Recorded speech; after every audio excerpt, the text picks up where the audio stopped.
Senator Monti, you've been in politics. I mean, does this, change the way we do diplomacy? I don't know whether it's tweets or whether, if you're looking at a global crisis, it makes it more likely that people take the U.S. less seriously, or whether, again, this is all noise that we shouldn't care too much about.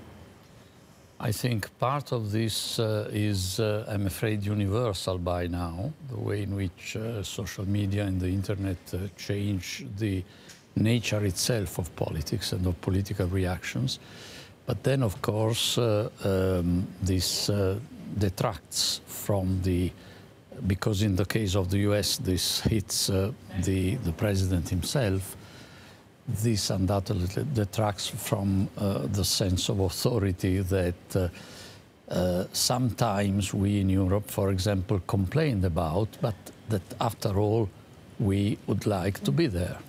Professor Pissarides, of course, the other piece of news that we had over the last 3 days is that one of the biggest risks, I guess, to the world economy or world trade is this possible import tariffs from the U.S. administration, from the Commerce Department. Do you worry that we could still see a trade war? I'm very worried by that, actually, because I was hoping that it was more rhetoric than actually going ahead and imposing the tariffs. Here we have a proposal for specific industries. There are industries that the U.S. will never do very well in those industries. They are old industries. They've left the U.S. They went into emerging markets.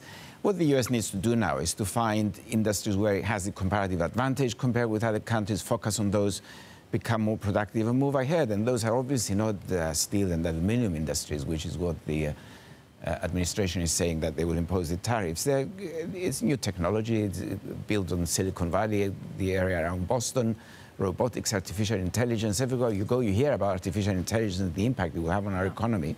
And here's the U.S. saying we're going to build on steel and aluminum to employ our workers. I mean, I think it's a crazy idea.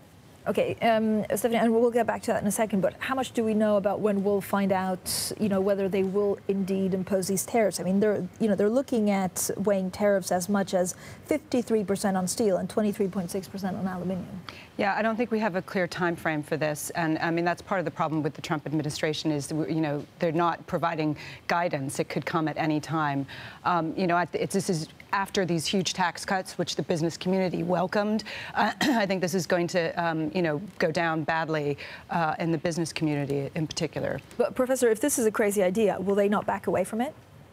Well, I hope they do, because it's not going to be good for the U.S. economy in the long term. It's not going to be good for the global economy, especially if it generates a tariff war. You see, the point is that you impose tariffs.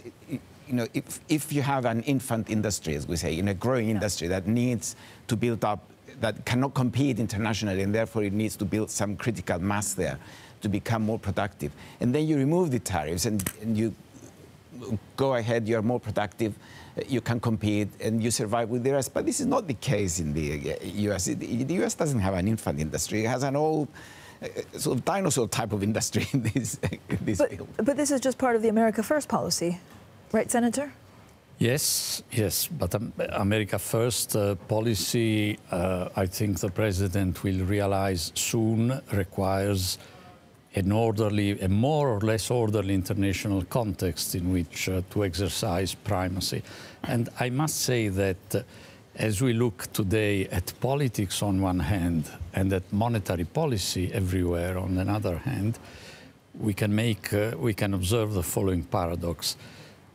In the past, it used to be the case that politics tried to convey certainty, predictability, and monetary policy tried to be effective through surprises to the marketplace. Now monetary policy provides forward guidance everywhere, but politics, at least in the US, tries to play on unpredictability. This is a new paradigm almost. Paradigm.